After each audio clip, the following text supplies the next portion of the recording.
نحمده ونصلي ونسلم على رسوله الكريم اما بعد فاعوذ باللہ من الشیطان الرجیم بسم اللہ الرحمن الرحیم السلام علیکم ورحمۃ اللہ وبرکاتہ۔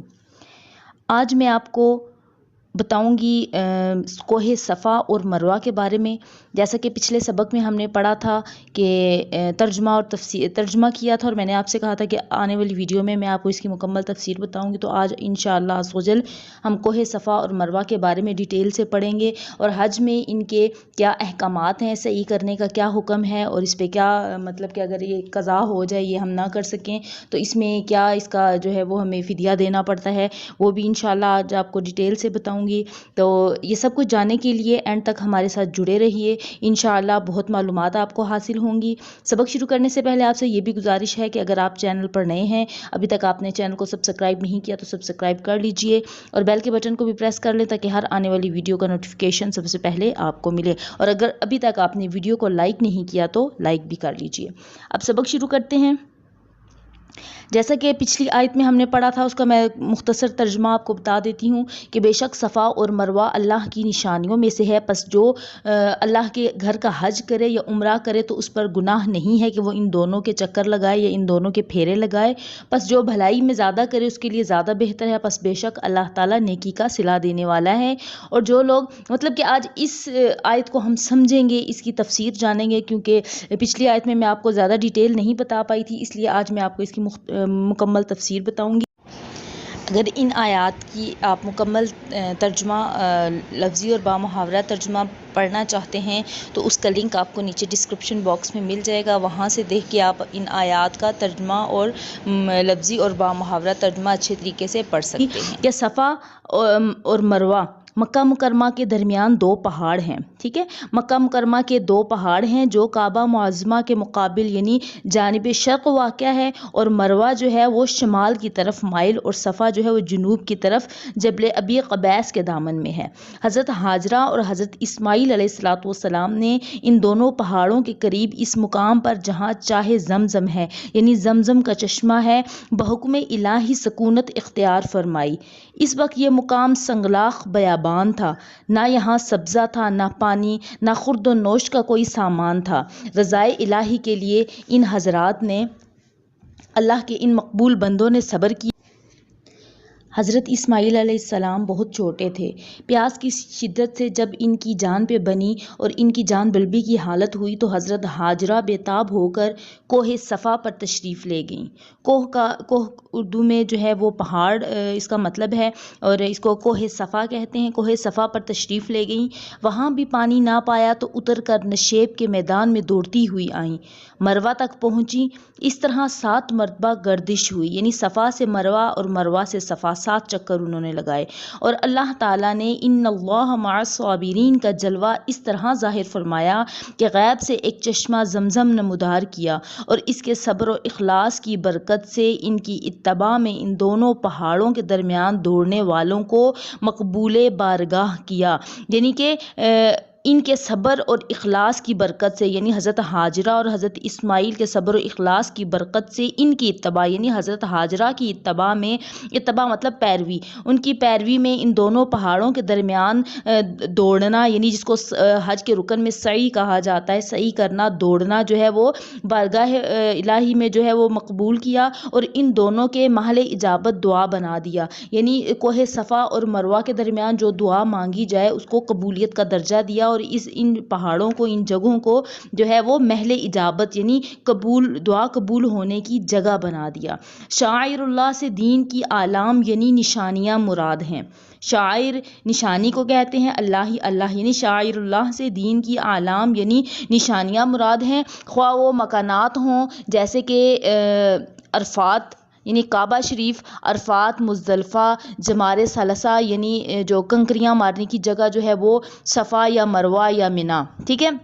مساجد، یعنی کہ کہہ رہے ہیں کہ بے شک اللہ کی نشانیوں میں سے وہ جگہیں ہوں، جیسے کہ یہ آپ کو جگہ میں نے بتا دی۔ اس کے بعد کہہ رہے ہیں کہ ازمنہ ہوں، جیسے کہ یعنی زمانہ ہو، جیسے رمضان شریف ہو یا اشہر حرام ہو، یعنی جو حرمت والے مہینے ہیں وہ ہوں، عید الفطر اور عید الاضحیٰ ہو، جمعے کا دن ہو، ایام تشریق ہوں یا دوسرے یعنی تمام دن ہوں، ٹھیک ہے۔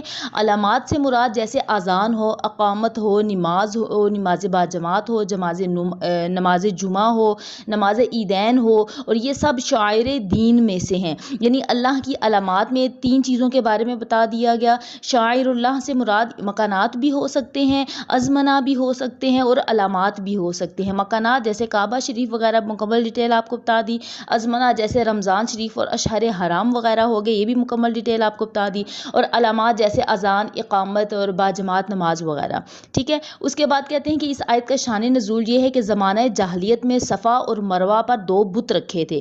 صفا پر جو بت تھا اس کا نام اصاف، اور جو مروہ پر تھا اس کا نام نائلہ تھا۔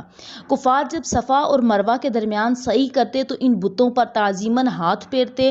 عہد اسلام اور عہد اسلام میں بت توڑ دیے گئے کیونکہ کفار یہاں مشرکانہ فعل کرتے تھے، اس لیے مسلمانوں کو صفا اور مروہ کے درمیان سعی کرنا ناگزیر ہوا۔ اس میں کفار کے مشرکانہ فعل کے ساتھ کچھ مشابہت ہے۔ ان آیات میں ان کا اطمینان فرما دیا گیا، چنانچہ تمہاری نیت خالص عبادت الہی کی ہے، تمہیں اندیشہ مشابہت نہیں۔ اور جس طرح کعبہ کے اندر زمانہ جاہلیت میں کفار نے بت رکھے تھے، اب عہد اسلام میں بت اٹھا دیے گئے اور کعبہ شریف کا طواف درست رہا اور وہ شعائر دین میں سے رہا۔ اسی طرح کفار کی بت پرستی سے صفا اور مروہ کے شعائر دین ہونے میں کچھ فرق نہیں آتا۔ یعنی اگر کفار نے وہاں پہ اپنے بت رکھے تھے یا وہ مشرکانہ فعل کچھ اس طرح کے کرتے تھے، تو جب وہ بت وہاں سے اٹھا دیے گئے اور مسلمانوں کی نیت خالص اللہ اور اس کی رضا کے لیے ہو گئی، تب اللہ تعالیٰ نے مسلمانوں کی دلجوئی کے لیے یہ فرما دیا کہ بے شک کفار بھی ایسا ہی کرتے تھے، لیکن ان کی نیت جو تھی وہ اپنے بتوں کے لیے تھی، اور اے مومنو تمہاری نیت اللہ کی رضا کے لیے ہے، اس لیے تمہیں اس میں کوئی مسئلہ نہیں ہے، تمہاری اس میں کوئی بھی گناہ نہیں ہے۔ اور کعبہ شریف کا طواف درست رہا، وہ شاعر دین میں سے رہا۔ اسی طرح کفار کی بت پرستی سے صفا اور مروہ کے شاعر دین ہونے میں کچھ فرق نہیں آیا۔ مسئلہ اس سے کیا معلوم ہوتا ہے؟ یعنی صفا اور مروہ کے درمیان دوڑنا واجب ہے۔ حدیث سے ثابت ہے، سید عالم صلی اللہ علیہ وآلہ وسلم نے اس پر مداومت فرمائی، اس کے ترک سے دم دینا یعنی قربانی واجب ہوتی ہے۔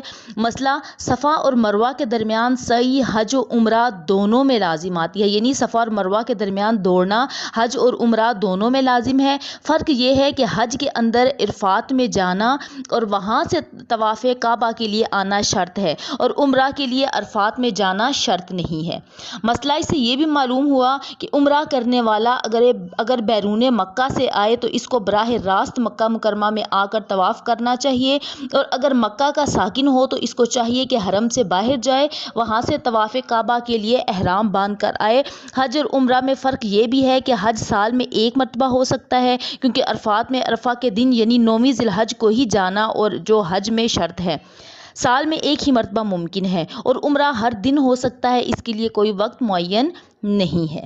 صدق اللہ العظیم۔ امید ہے کہ آپ کو یہ چند مختصر جو میں نے آپ کو مسائل بتائے ہیں یہ سمجھ آ چکے ہوں گے۔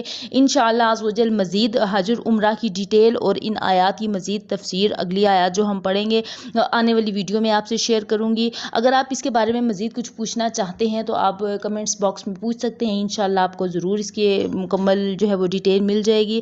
اور اگر جو آج ہم نے آیات جن کی تفسیر پڑھی ہے، اگر ان کا آپ ترجمہ پڑھنا چاہتے ہیں تو آپ کو ڈسکرپشن باکس میں ان کا لنک مل جائے گا، وہاں سے آپ لے کر تو اپنی جو آیات ہیں ان کا لفظی اور بامحاورہ ترجمہ پڑھ سکتے ہیں۔ تو ملتے ہیں ایک نئی ویڈیو کے ساتھ، تب تک دعاؤں میں یاد رکھیے گا۔ جزاک اللہ خیرہ۔ اللہ حافظ۔